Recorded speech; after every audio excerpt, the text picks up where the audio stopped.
नमस्कार शिक्षक मित्रांनो. TET अभ्यास भरपूर असले तरी थोड नियोजन करून अभ्यास केले तर चांगला अभ्यास होईल. फक्त सराव आवश्यक आहे. वाचन व जास्त प्रश्नपत्रिका सोडवणे हा चांगला पर्याय आहे. पर्याय नीट वाचून उत्तरे दिले तर गुण आपोआपच मिळतील. बस तुम्ही इथेच जिंकला. जास्त प्रश्नाचा सराव झाला पाहिजे. चला आपण वळू या प्रश्नावलीकडे. टेट परीक्षा महत्त्वाचे प्रश्न व स्पष्टीकरणे.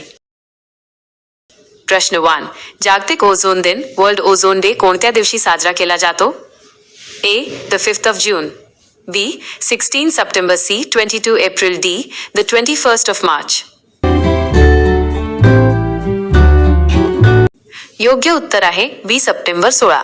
पर्यायांचे सविस्तर स्पष्टीकरण. A. 5 जून हा दिवस जागतिक पर्यावरण दिन वर्ल्ड एन्व्हायरमेंट डे म्हणून साजरा केला जातो. पर्यावरणाबद्दल जागरूकता निर्माण करण्यासाठी हा सर्वात महत्त्वाचा दिवस आहे. B. सप्टेंबर 16. योग्य उत्तर. ओझोन थराच्या संरक्षणासाठी 1987 मध्ये झालेल्या मॉन्ट्रियल प्रोटोकॉलच्या स्मरणार्थ हा दिवस जागतिक ओझोन दिन म्हणून साजरा होतो. ओझोन थर सूर्याच्या घातक अतिनील UV किरणांपासून पृथ्वीचे रक्षण करतो. C. एप्रिल 22 हा दिवस जागतिक वसुंधरा दिन अर्थ डे म्हणून साजरा केला जातो. पृथ्वीवरील प्रदूषण कमी करणे आणि निसर्गाचे रक्षण करणे हा याचा उद्देश आहे. D.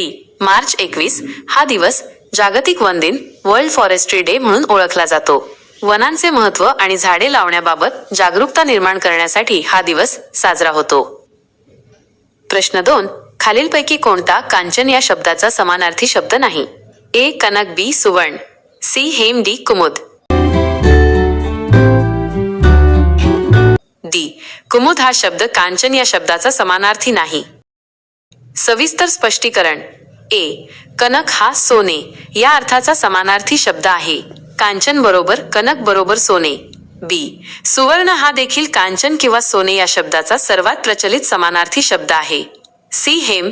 संस्कृतमध्ये सोने या धातूला हेम म्हणतात, त्यामुळे हा देखील समानार्थी शब्द आहे. D. कुमुद. योग्य उत्तर.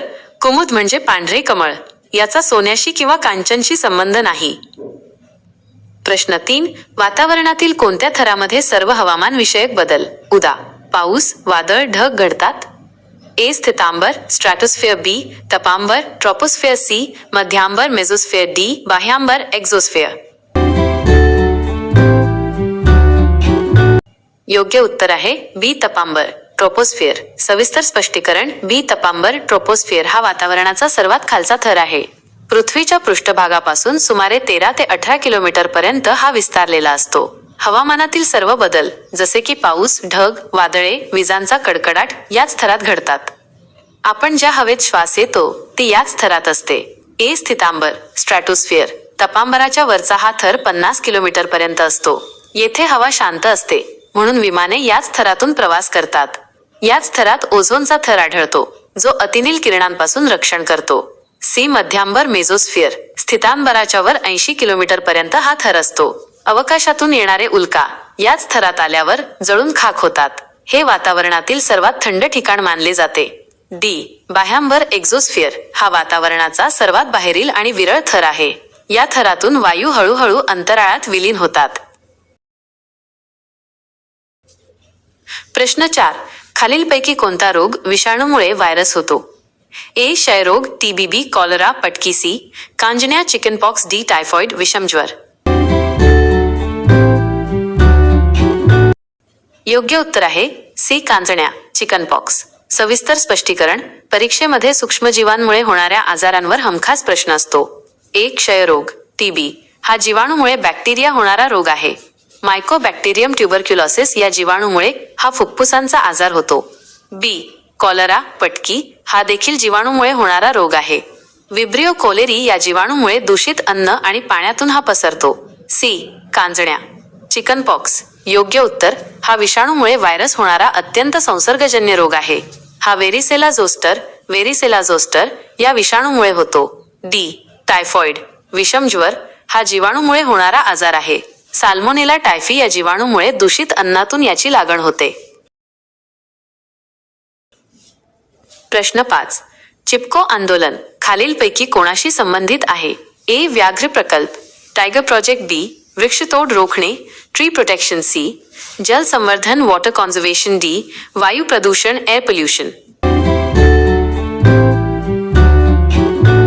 योग्य उत्तर आहे बी वृक्षतोड रोखणे, ट्री प्रोटेक्शन.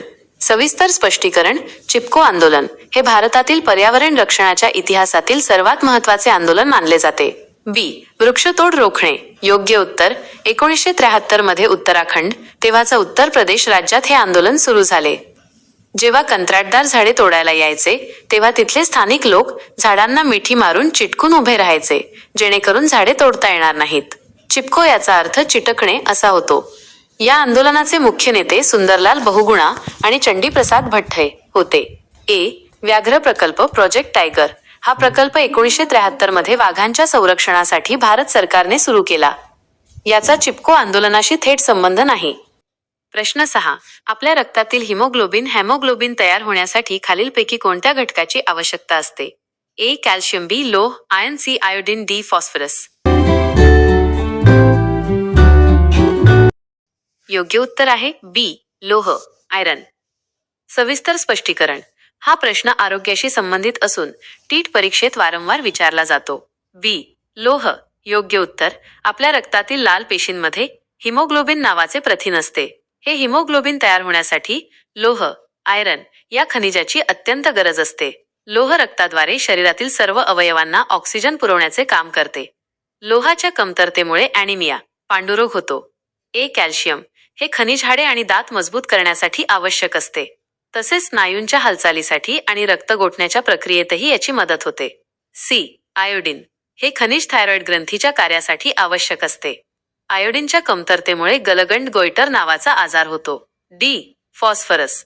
कॅल्शियम प्रमाणेच फॉस्फरस देखील हाडे आणि दातांच्या बांधणीसाठी महत्त्वाचे असते. प्रश्न 7. प्रकाशाचे संश्लेषण फोटोसिंथेसिस करण्यासाठी वनस्पतींना कोणत्या वायूची गॅस आवश्यकता असते?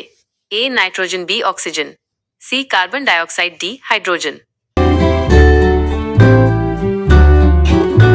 योग्य उत्तर आहे सी कार्बन डायऑक्साइड, CO2. सविस्तर स्पष्टीकरण. वनस्पती स्वतःचे अन्न स्वतः तयार करतात. या प्रक्रियेला प्रकाश संश्लेषण फोटोसिंथेसिस म्हणतात. C carbon dioxide. योग्य उत्तर. वनस्पती हवेतील कार्बन डायऑक्साइड शोषून घेतात आणि त्यापासून कर्बोदके अन्न तयार करतात. या प्रक्रियेत ऑक्सिजन हा वायू बाहेर सोडला जातो, जो मानवासाठी आवश्यक आहे. ए नायट्रोजन. हवेत सर्वात जास्त प्रमाणात 78% नायट्रोजन असतो. वनस्पती तो थेट हवेतून घेऊ शकत नाहीत, तर मुळांमार्फत जमिनीतून घेतात.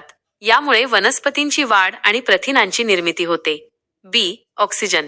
वनस्पतींना देखील श्वसनासाठी ऑक्सिजनची गरज असते, परंतु प्रकाश संश्लेषणासाठी मात्र कार्बन डायऑक्साइड लागतो. D hydrogen. हा वायू मुक्त स्वरूपात प्रकाश संश्लेषणात वापरला जात नाही, तर पाण्याचे H2O रेणू विलग झाल्यावर त्यातील हायड्रोजनचा वापर अन्नाच्या निर्मितीसाठी केला जातो. प्रश्न 8. भारतातील कोणत्या राज्याला वाघांचे राज्य टायगर स्टेट असे म्हटले जाते? ए महाराष्ट्र, बी कर्नाटक, सी मध्य प्रदेश, डी गुजरात.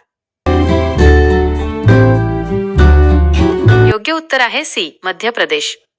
सविस्तर स्पष्टीकरण. भारतातील वाघांच्या गणनेनुसार टायगर सेन्सस राज्यांची क्रमवारी खालीलप्रमाणे आहे. सी मध्य प्रदेश. योग्य उत्तर. मध्य प्रदेशात सर्वाधिक वाघ असल्यामुळे याला टायगर स्टेट म्हणतात. येथे कान्हा, बांधवगड, पेंच यांसारखे प्रसिद्ध व्याघ्र प्रकल्प आहेत. बी कर्नाटक. वाघांच्या संख्येच्या बाबतीत कर्नाटक राज्य दुसऱ्या क्रमांकावर आहे. बांदीपूर आणि नागरहोल हे येथील महत्त्वाचे प्रकल्प आहेत. ए महाराष्ट्र या यादीत चौथ्या क्रमांकावर येतो. ताडोबा, अंधारी, मेळघाट आणि सह्याद्री हे महाराष्ट्रातील प्रमुख व्याघ्र प्रकल्प आहेत. लक्षात ठेवा, महाराष्ट्रात वाघांची संख्या वाढत आहे, पण ती मध्य प्रदेशपेक्षा कमी आहे. डी गुजरात.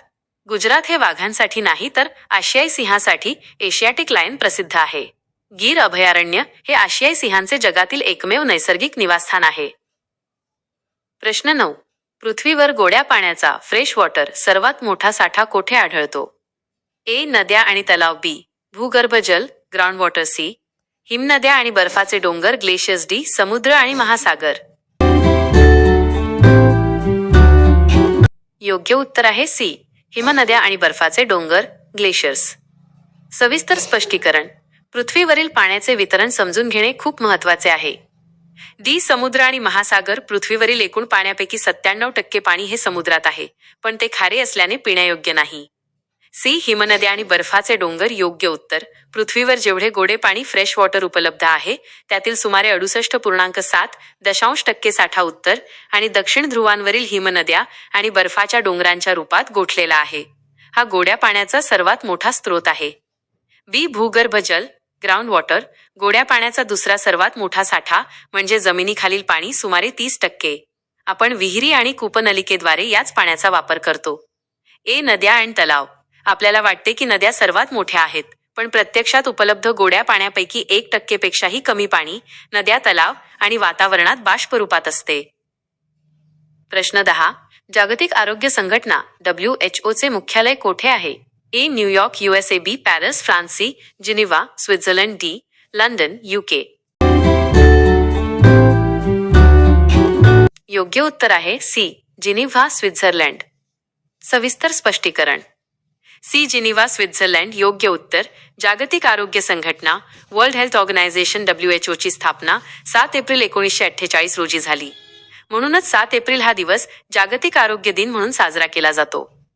जिनिव्हा येथे जागतिक व्यापार संघटना WTO आणि रेड क्रॉसचे मुख्यालय देखील आहे. ए. New York USA. येथे संयुक्त राष्ट्र UN आणि युनिसेफचे मुख्यालय आहे. बी. Paris France. येथे युनेस्कोचे मुख्यालय आहे, जे शिक्षण, विज्ञान आणि संस्कृतीसाठी काम करते. डी. London UK. येथे ॲम्नेस्टी इंटरनॅशनल सारख्या महत्त्वाच्या संघटनांचे मुख्यालय आहे.